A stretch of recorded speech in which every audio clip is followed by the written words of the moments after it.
mazungumzo ni moja ya nyenzo ambayo sisi kama Chadema tunaamini katika kushughulikia matatizo. Tunaamini kwenye mapambano, tunaamini kwenye mazungumzo. Lakini sisi tumesema tunaamini kwenye mazungumzo ya dhati. Sasa tukasema tunataka mazungumzo ambayo kutakuwa na wasuluhishi huru, preferably wa kimataifa. Serikali inasema hatutaki mazungumzo, hatutaki wapatanishi, hatutaki wasuluhishi. CCM kuna wasuluhishi, kuna wapatanishi, Karume, Shein. Na foundation ya mazungumzo ya Zanzibar imejengwa kwa miaka mingi ya mazungumzo ambayo yalihusisha jamii ya kimataifa kuanzia wakati Commonwealth ilipokwenda kuingilia matatizo ya Zanzibar. Kwa kule Zanzibar inaonekana ni sahihi kuleta watu wa nje kushughulikia mgogoro, lakini muungano Tanzania inaonekana ni shida. Sasa nataka kusema kwamba tutayazungumza haya na tutatoa mwelekeo, lakini ninachokiona ni kwamba ACT imeamua kwa mara nyingine tena, pamoja na mauaji ya tarehe 29 ya watu na siku zofuatia, kusaliti damu za watu na kusaliti harakati za mabadiliko. Kumezungumzwa kule, moja ya mambo watakayozungumza watakapoingia kwenye serikali ya umoja wa kitaifa na tume itakayoundwa ni kwamba watazungumza kuhusu marekebisho ya katiba ya Zanzibar. Kwa matatizo yetu ya kikatiba, ya katiba ya Zanzibar, ya katiba ya muungano, huwezi kushughulika na mapungufu ya katiba ya Zanzibar bila kushughulika kwanza na mapungufu ya katiba ya muungano, ikiwemo kuhusu muundo wa muungano. Lakini kunapelekwa hiyo danganya toto ili Watanzania wajenge impression kwamba sasa nchi ina maridhiano, kuonekana kuna maridhiano, alafu upande wa pili umefungua mapambano. Tunasisitiza tu yule msimamo wa kamati kuu. Kamati kuu ilishasema masuala hayo ya na maridhiano ni matokeo. Kinachotangulia ni mazungumzo, waje wasuluhishi au wapatanishi wa kimataifa kuja, kama kuna hitaji la mazungumzo yoyote yale, kuja kufanya mazungumzo, kwa sababu sisi tumeshiriki mazungumzo na watawala, na mimi nimepata bahati ya kuwepo kwenye timu ya mazungumzo kuanzia na rais mwenyewe mwezi Mei mwaka 2022 pale Ikulu Chamwino, mpaka kwenye timu ya mazungumzo ya watu watano kila upande. Tumezungumza kwa namna tulivyozungumza nao kwa kipindi chote tulichozungumza nao, na baada ya mauaji ya Oktoba na yote yaliyotendeka, hakuna namna kwamba utawala huu haramu dhalimu unaweza kuaminika kwamba ndio uongoze mazungumzo.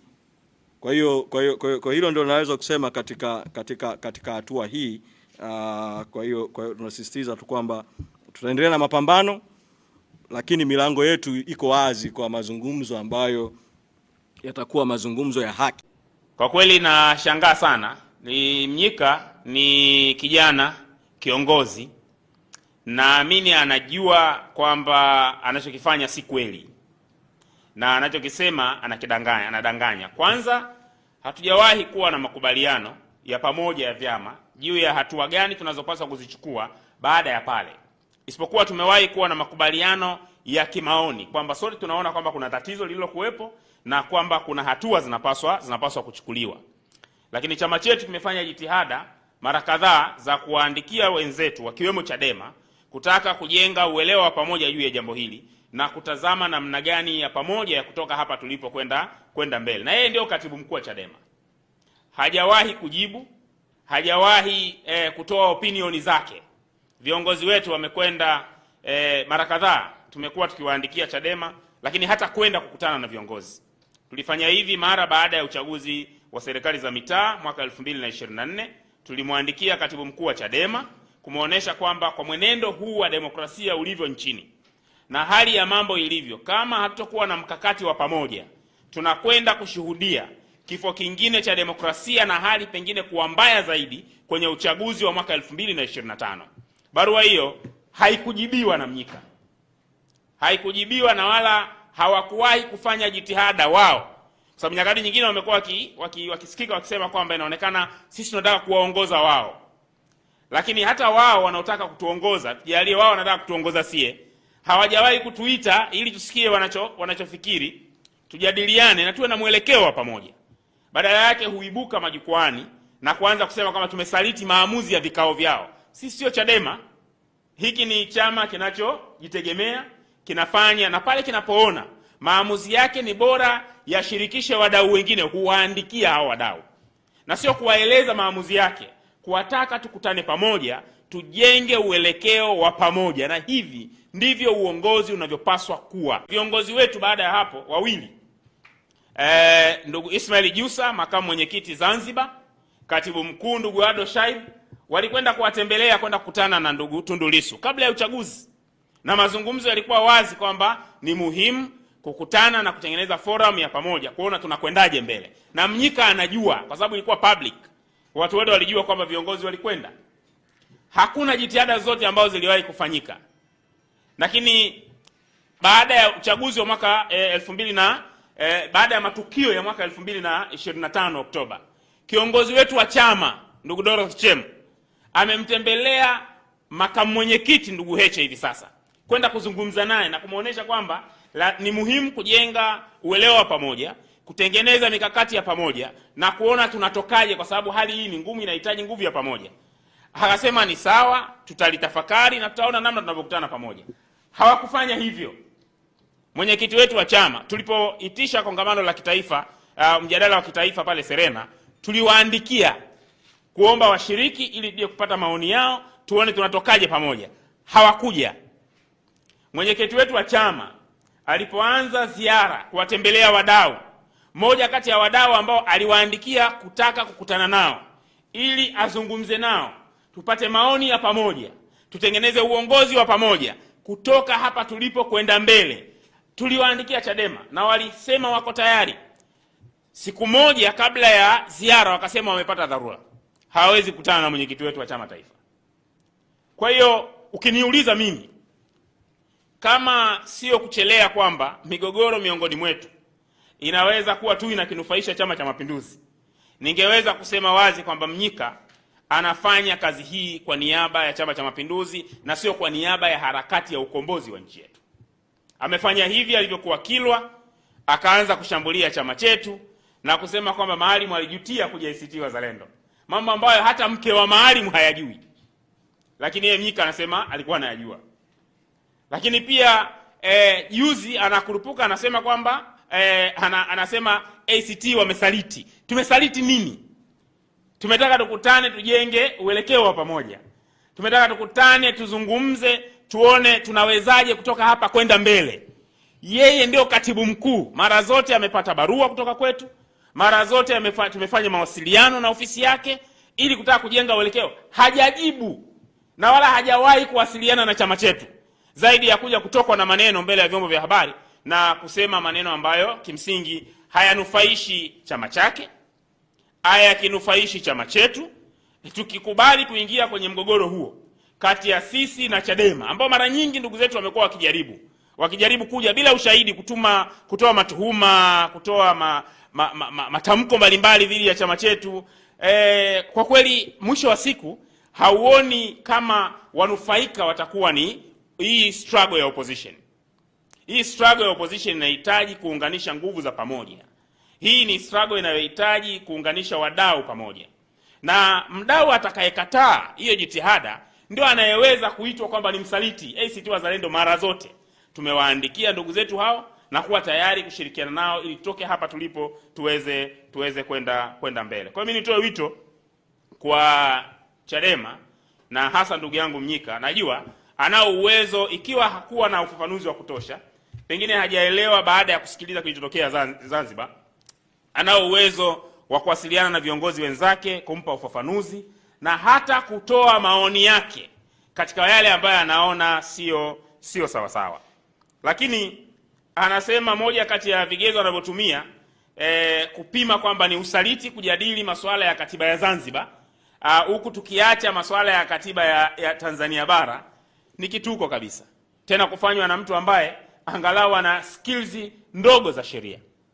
Kwa sababu katiba ya Zanzibar haijawahi hata mara moja kutungwa kwa pamoja na katiba ya Jamhuri ya Muungano wa Tanzania. Katiba ya Zanzibar iliyorithiwa ya mwaka 63 ilifutwa. Ikawa hakuna katiba Zanzibar. Mpaka mwaka 1979 ikatungwa katiba ya Zanzibar ya mwanzo. Tunayo katiba ya Muungano mwaka 77, baadaye 79 ikatungwa hiyo katiba ya Zanzibar. Baada ya hapo mwaka 84 ikatungwa tena. Na mabadiliko yote ambayo yamefanywa kwenye katiba ya Zanzibar hayakuwahi kuhusishwa au kuwa na sharti la kwamba lazima itanguliwe na katiba ya Jamhuri ya Muungano wa Tanzania. Lakini hata mjadala wetu hapa na maoni ya katiba ya Muungano yaliyokuwa yamechukuliwa na Jaji Warioba yalikuwa yanazungumzia katiba ya Jamhuri ya Muungano wa Tanzania. Hayakuwahi kugusa hata mara moja katiba ya Zanzibar. Lakini kujitoa ufahamu juu ya ukweli wa nini tunachopigania wapinzani, tulitoka kwenye bunge la Ukawa kwa sababu moja kubwa, kwamba sisi maoni yetu tunahitaji serikali tatu: serikali ya Zanzibar, serikali ya Tanganyika na serikali ya Jamhuri ya Muungano wa Tanzania. Na kwamba na moja kati ya wadau muhimu sana walioeleza ile ilikuwa Tundu Lissu, mwenyekiti wake, kwamba serikali ya muungano inapaswa kuakisi mkataba wa muungano. Na kwa hiyo kitu pekee kwenye katiba ya Zanzibar kinachopaswa kureflect status ya katiba ya muungano ni yale mambo yanayohusu muungano na sio masuala mengine yote. Na mtazamo wetu ni kwamba lazima Tanganyika iwe na katiba yake inayogusa masuala yake na tuwe na katiba ya muungano ambayo inajitegemea. Na huu ndio mtazamo wa Ukawa, Umoja wa Katiba ya Wananchi, na ndio mtazamo uliotufanya tutoke kwenye bunge la katiba, akiwemo yeye Mnyika. Mimi naamini anaujua. Sasa mjadala wote wa kipindi chote kuhusu katiba, tulikuwa tunazungumzia katiba ya Jamhuri ya Muungano wa Tanzania, haukuwahi kuzungumzia katiba ya Zanzibar. Lakini Zanzibar leo tunapozungumza ina serikali yake ya Zanzibar.